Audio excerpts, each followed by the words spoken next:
Hi everyone, welcome back to another video. അപ്പോൾ ഇന്ന് big boss season 6 വളരെ important ആയിട്ടുള്ള കുറച്ച് ഇൻസിഡൻസിനെ പറ്റിയാണ് സംസാരിക്കാൻ വേണ്ടി നമ്മൾ പോകുന്നത്. അപ്പം വൈൽഡ് കാർഡ് എൻട്രീസിൽ വന്ന സ്ട്രോങ് ആയിട്ടുള്ള രണ്ട് കണ്ടസ്റ്റൻസ് ആയിരുന്നു സിബിനും പൂജയും. മെഡിക്കൽ കണ്ടീഷൻ കാരണം രണ്ടുപേരും ഇപ്പം ബിഗ് ബോസ് വീടിന് പുറത്തേക്ക് പോയിരിക്കുകയാണ്. അതേസമയം മെഡിക്കൽ കണ്ടീഷൻ കാരണം തന്നെ പുറത്തേക്ക് പോയ സിജോ തിരിച്ച് വീട്ടിലേക്ക് വന്നിരിക്കുകയാണ്. സിജോയുടെ റീ എൻട്രിയും വൈൽഡ് കാർഡ് എൻട്രി ആയിട്ട് വന്ന സിബിൻ്റെയും പൂജയുടെയും പുറത്തേക്കുള്ള പോക്കും എന്താണെങ്കിലും ഗെയിമിനെ നല്ല രീതിയിൽ തന്നെ ബാധിക്കും. ഇന്ന് നമ്മൾ ഡിസ്കസ് ചെയ്യാൻ വേണ്ടി പോകുന്നത് സിബിന്റെ കണ്ടീഷൻ എന്താണ്, അതൊരു ഗെയിം പ്ലാൻ ആണോ, അത് ശരിക്കുള്ളൊരു മെന്റൽ ആയിട്ടുള്ള പുള്ളിയൊക്കെ ഒരു പ്രശ്നം ഉണ്ടായതാണോ, അതെന്താണ് നമുക്കൊന്ന് അനലൈസ് ചെയ്ത് നോക്കാം. സോ ഈ പ്രശ്നങ്ങളുടെയൊക്കെ തുടക്കം എന്ന് പറയുന്നത് കഴിഞ്ഞ വീക്കെൻഡ് എപ്പിസോഡിൽ ലാലേട്ടൻ സിബിനെ ക്വസ്റ്റ്യൻ ചെയ്തതിൽ നിന്നാണ് സ്റ്റാർട്ട് ചെയ്യുന്നത്. അപ്പം എന്താണ് സിബിനെ ക്വസ്റ്റ്യൻ ചെയ്യേണ്ടതായ ഒരു ഇൻസിഡന്റ് ഉണ്ടായി, അതുകൊണ്ടാണ് സിബിനെ ക്വസ്റ്റ്യൻ ചെയ്തത്. പക്ഷെ അതിനെ കഴിഞ്ഞും മോശമായിട്ടുള്ള ഇൻസിഡൻസ് പലതും അവിടെ ഉണ്ടായി, ക്വസ്റ്റ്യൻ ചെയ്യാതെ വിട്ടത് അതും കൂടെ നമ്മൾ കൺസിഡർ ചെയ്യേണ്ടതാണ്. ഇപ്പം സിബിന് കിട്ടിയ ആ ഒരു ലാലേട്ടൻ്റെ കയ്യിൽ നിന്ന് കിട്ടിയ ആ ഒരു ക്വസ്റ്റ്യനിങ് എന്ന് പറയുന്നത് അതിനെ കഴിഞ്ഞും അതിന്റെ ഇരട്ടി താങ്ങാൻ പറ്റാവുന്നതിലപ്പുറം ക്വസ്റ്റ്യനിങ് ബാക്കിയുള്ള വീട്ടിലെ കണ്ടസ്റ്റൻസിന് ഉണ്ടായിട്ടുണ്ട്. ഇപ്പം ജാസ്മിൻ്റെ ഒക്കെ കേസിൽ എത്തിയാൽ ഇപ്പം ജാസ്മിനൊക്കെ താങ്ങാൻ പറ്റുന്നതിൻ്റെ അപ്പുറം പ്രശ്നങ്ങൾ ക്വസ്റ്റ്യനിങ് ലാലേട്ടൻ ജാസ്മിനെ ചെയ്തിട്ടുണ്ട്. പക്ഷേ സിബിൻ്റെ ആ ഒരു ഇൻസിഡന്റ് നോക്കുമ്പം മറ്റ് അത് വെച്ച് കമ്പയർ ചെയ്ത് നോക്കുമ്പോൾ അത്ര വലിയ സീരിയസ് ആയിട്ടുള്ള പ്രശ്നമാണ്. പക്ഷേ സീരിയസ് ആയിട്ട് സിബിനെ പൊരിച്ചു എന്ന് എനിക്ക് തോന്നിയിട്ടില്ല. അത് നൈസായിട്ട് എടുത്ത് പുള്ളി അത് തെറ്റ് അക്സെപ്റ്റ് ചെയ്യുന്നുണ്ടായിരുന്നു. അപ്പം അതിനുള്ള ശിക്ഷ കിട്ടി എന്നുള്ള രീതിയിൽ അതിനെ വിട്ടാൽ മതി എന്നാണ് എനിക്ക് തോന്നിയത്. പക്ഷെ അത് സിബിനെ അങ്ങനെയല്ല അഫക്റ്റ് ചെയ്തത്.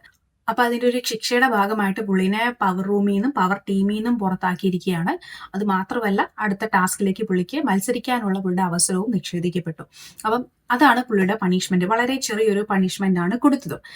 പക്ഷെ ഇതിന് ശേഷം, ഈ ഒരു ക്വസ്റ്റ്യനിങ്ങിന് ശേഷം പുള്ളി ഒറ്റയ്ക്ക് നടക്കുന്നതും ഏതെങ്കിലും മൂലയിൽ പോയിരിക്കുന്നതും എന്തൊക്കെയോ ചിന്തിച്ചു കൂട്ടുന്നതുമാണ് നമ്മൾ കണ്ടത്. പുള്ളി കുറേ തവണ ക്യാമറയിൽ നോക്കി പറയുന്നുണ്ട്, എനിക്ക് ഇവിടുന്ന് പുറത്തേക്ക് പോകണം, എനിക്കിവിടെ ഒട്ടും പറ്റുന്നില്ല, മെന്റലി ഞാൻ ഭയങ്കര വീക്കായി, എനിക്ക് ഇവിടുത്തെ ശബ്ദങ്ങളും ക്യാമറകളും ഒക്കെ എന്നെ പേടിപ്പെടുത്തുന്നു. പിന്നെ അതുപോലെ തന്നെ പുള്ളി ഓരോ സ്ഥലത്തൊക്കെ ചെന്ന് ഇതുവഴി പുറത്തേക്ക് പോകാനുള്ള വഴിയുണ്ടോ എന്നൊക്കെ നോക്കുന്നതൊക്കെയാണ് കണ്ടത്.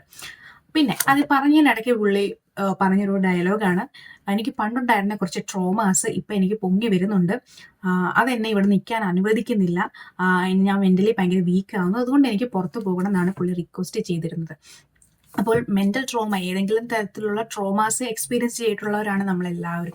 പക്ഷേ ചില ആൾക്കാർ എക്സ്പീരിയൻസ് ചെയ്യുന്ന ട്രോമ എന്ന് പറഞ്ഞാൽ ഭയങ്കര ഡീപ്പായിരിക്കും, അവരുടെ ലൈഫ് ലോങ് അവരെ ഫോളോ ചെയ്യുന്നതായിരിക്കും. അപ്പം സിബിൻ ഏത് തരത്തിലുള്ള ട്രോമയാണ് എക്സ്പീരിയൻസ് ചെയ്തിട്ടുള്ളതെന്ന് നമുക്ക് അറിഞ്ഞുകൂടാ.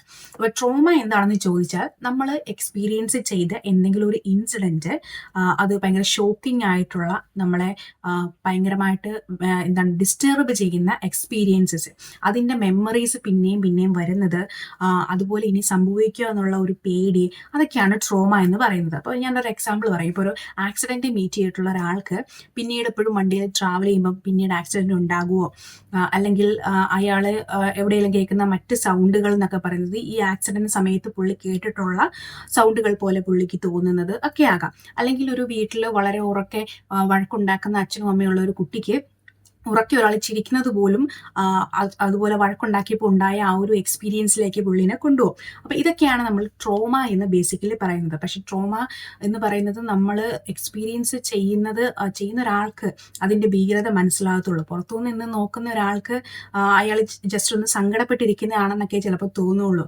പക്ഷേ ഇത് എക്സ്പീരിയൻസ് ചെയ്യുന്ന ഒരാൾക്കെന്ന് പറഞ്ഞാൽ അയാളുടെ ചുറ്റിലും നടക്കുന്ന എന്താണ്, അല്ലെങ്കിൽ അയാൾക്ക് സംഭവിക്കുന്നത് എന്താണ്, ഇനി ഇതിന് കറക്റ്റായിട്ടുള്ള സൊല്യൂഷൻ എന്താണ്, അല്ലെങ്കിൽ എന്തുകൊണ്ടാണ് തനിക്കിത് സംഭവിച്ചത് എന്ന് കറക്റ്റായിട്ട് ഡിറൈവ് ചെയ്തെടുക്കാനും അതിൻ്റെ ഒരു പ്രോബ്ലം, ആ ഒരു പ്രോബ്ലത്തിലുള്ള ഒരു സൊല്യൂഷൻ കൊണ്ടുവരാനും അവർക്ക് പറ്റില്ല. അതാണ് ഈ ട്രോമാസ് വരുമ്പോഴുള്ള ഒരു മെയിൻ ആയിട്ടുള്ള ഒരു പ്രശ്നം. സിബിനെ സംബന്ധിച്ചിടത്തോളം അതിൽ പിന്നീട് നടന്ന ഗെയിംസിലൊന്നും പുള്ളി ആക്റ്റീവായിട്ട് പാർട്ടിസിപ്പേറ്റ് ചെയ്യുന്നില്ലാത്തതായിട്ടാണ് നമ്മൾ കണ്ടത്. പുള്ളിയുടെ മനസ്സ് ഇങ്ങനെ വേറെ എവിടെയോ വാണ്ടർ ചെയ്ത് ഇങ്ങനെ അലഞ്ഞു തിരിഞ്ഞ് നടക്കുന്നതായിട്ടാണ് നമുക്ക് മനസ്സിലാക്കാൻ പറ്റുക. അതുപോലെ തന്നെ ഡയറക്റ്റ് നോമിനേഷനിലേക്ക് പോകാൻ വേണ്ടിയിട്ട് പുള്ളിനെ വിളിച്ചപ്പോഴും പുള്ളി ഭയങ്കര സ്ലോ ആയിട്ടിരുന്ന, പുള്ളിക്ക് എന്താണ് കറക്റ്റ് ആ ഒരു ഗെയിമിനെ പറ്റി ചിന്തിക്കാനുള്ള ഒരു മെന്റാലിറ്റി പുള്ളിക്ക് വരുന്നില്ല. അപ്പൊ ഈ പുള്ളി കാണിക്കുന്ന ഈ ഒരു സിംറ്റംസ് ഒക്കെ വെച്ച് നോക്കുമ്പോൾ അതൊരു ട്രോമാറ്റിക് സ്ട്രെസ് ഡിസോർഡർ അല്ലെങ്കിൽ TSD ആകാനുള്ള ചാൻസും ഉണ്ട്. പക്ഷെ ഇതെന്ന് പറയുന്നത് ഒരു ബിഗ് ബോസ് പോലത്തെ ഒരു ഗെയിമാണ്. അവിടെ ഏത് തരത്തിലുള്ള ഗെയിമും ആൾക്കാർ പുറത്തേക്ക് എടുക്കാം.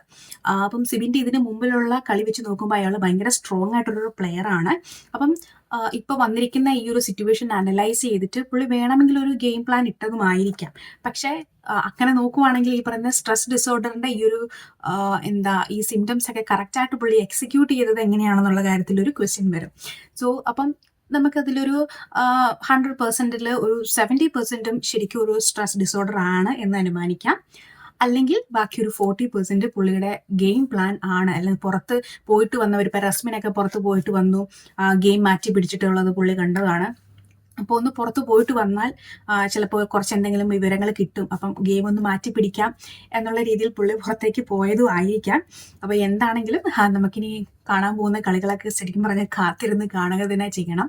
അപ്പം സിബിൻ്റെ ഒരു ഇൻസിഡൻറ്റുമായിട്ട് റിലേറ്റ് ചെയ്ത് നിങ്ങൾക്ക് എന്താണ് തോന്നിയത് എന്ന് എനിക്ക് അറിയാൻ വേണ്ടിയിട്ട് ആഗ്രഹമുണ്ട്. അപ്പോൾ അടുത്ത വീഡിയോയിൽ വീണ്ടും കാണാം. ബൈ.